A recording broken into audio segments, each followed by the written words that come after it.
Well, good morning and welcome back.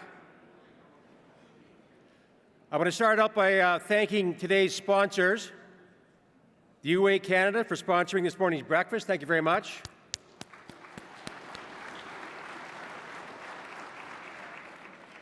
Today's program sponsor, to LNG Canada for sponsoring today's program. Thank you, LNG.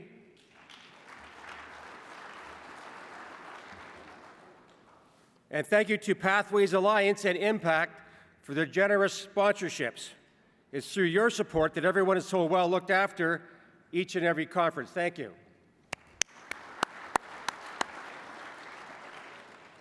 And don't forget to buy your 50-50 tickets. Mr. McGreevy and Mr. Grandy are outside willing to sell and willing to take your money. The next draw, the last draw, will be at the end of today's session. A reminder, each year we create a survey to get your thoughts and feedback on this conference. The survey will be sent to you via email following this conference, and we ask you to please complete so that we can continue to improve this conference every year.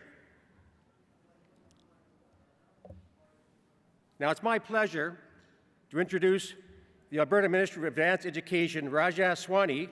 Minister Sawhney is joining us off the heels of a recent historic announcement by funding the Government of Alberta in our union training centres. Thank you very much.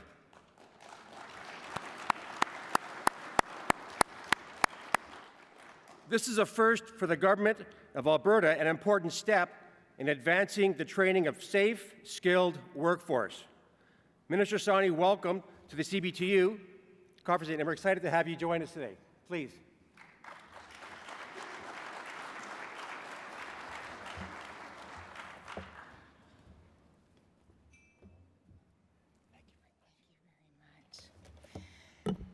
Thank you, Robert, for that introduction. Wow. Good morning, everyone. My name is Rajan Sawhney, and I am Alberta's Minister of Advanced Education. I'm very pleased to be here today and to have this opportunity to address all of you attending the CBTU 2024 conference. I'm particularly thrilled to have met so many of my fellow Albertans here, and I will take the opportunity now to say, "Go Oilers, go!"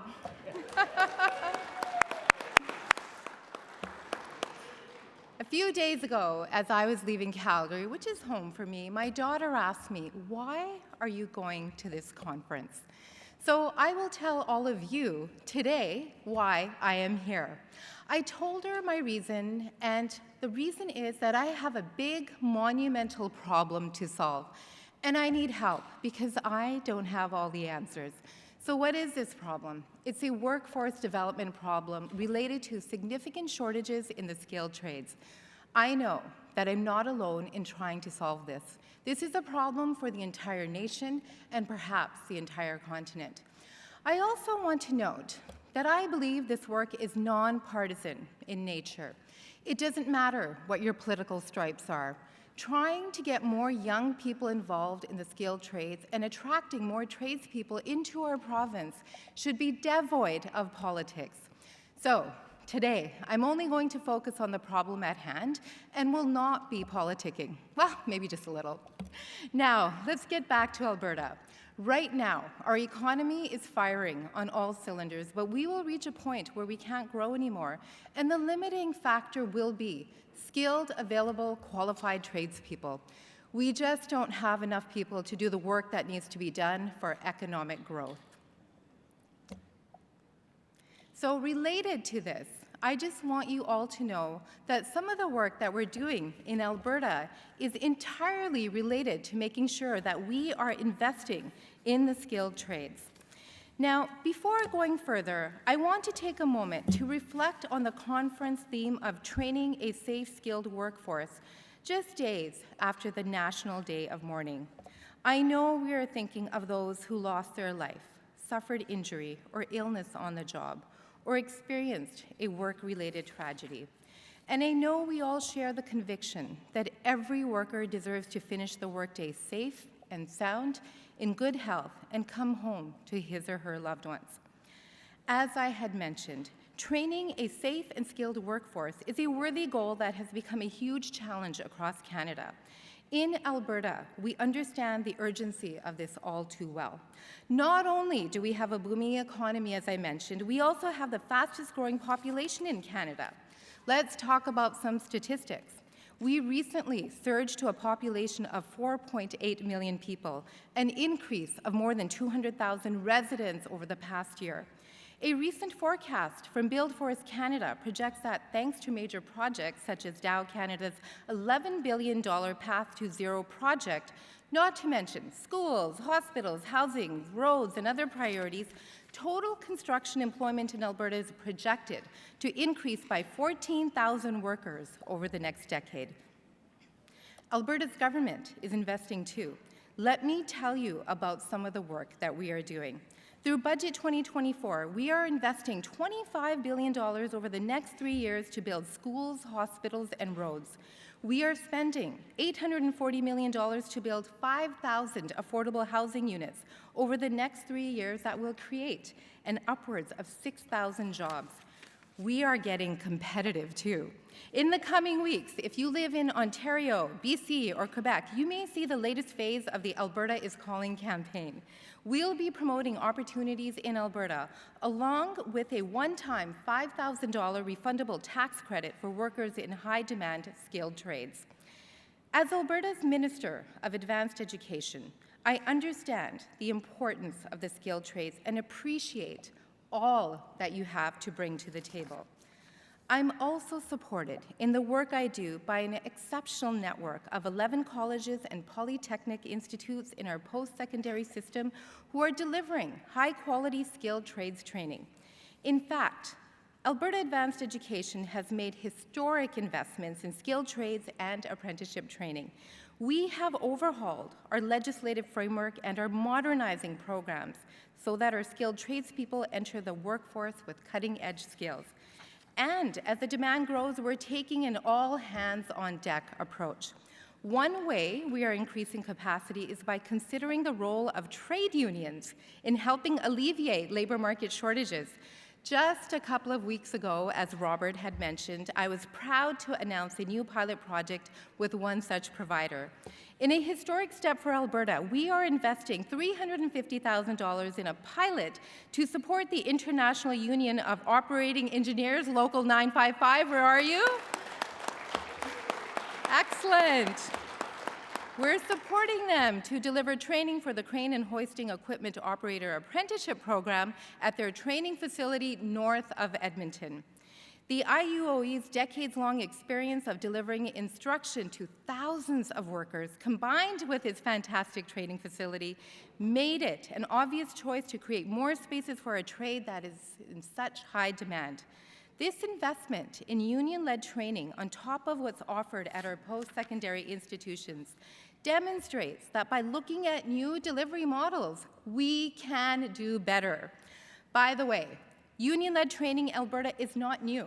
There are 10 union training programs recognized by government, but the investment by government for a union training center is a first for our province. But I guarantee you, it won't be the last. Thank you. I am also a firm believer that we need to shift our thinking about the skilled trades. You all know that. And we need to have better ways to reach out to people, to find our skilled tradespeople. Some of the work we are doing in Alberta includes working with cultural community organizations as they provide newcomers with avenues to integration and help them make a living in Alberta. Yesterday, Minister Randy Boissonnault mentioned the importance of foreign credential recognition.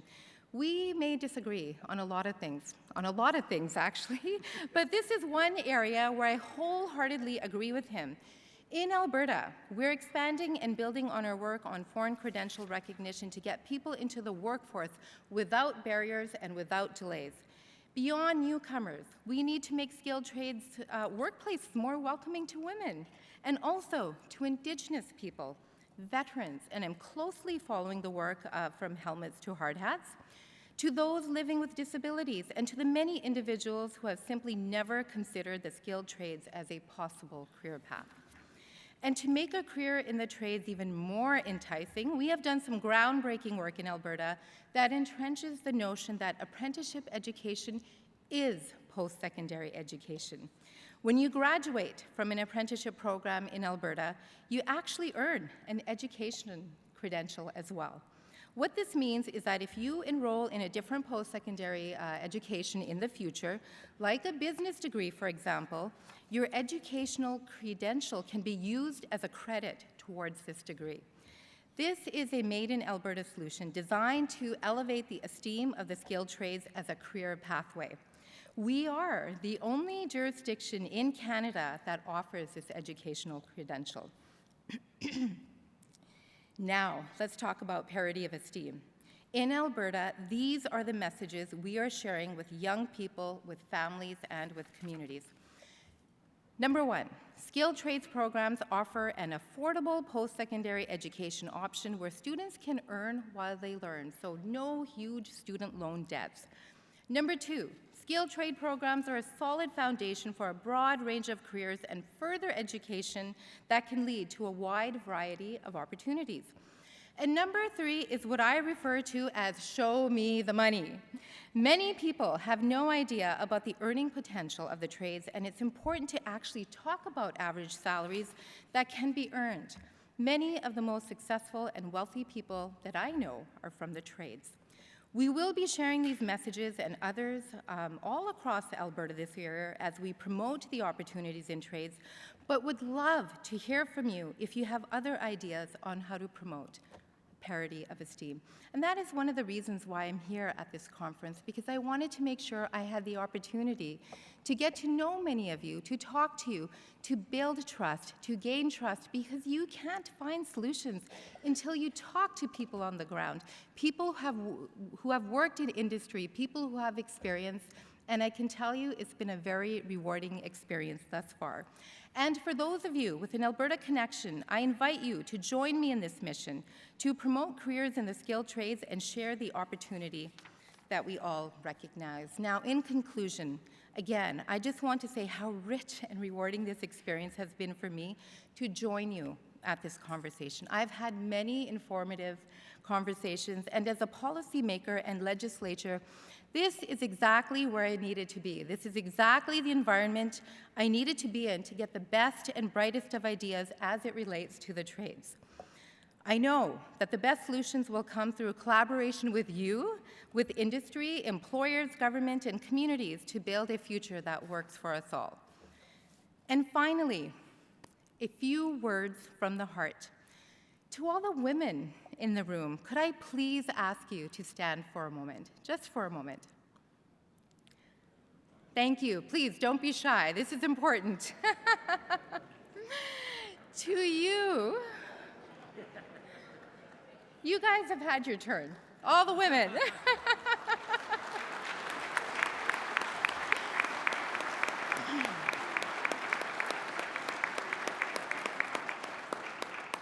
To you, I say this, as a woman in politics, as a woman who's always worked in male-dominated industries, as a woman of color, I know that all of you have worked overtime, double time, and sometimes all of the time to be in the positions of power and influence that you have earned.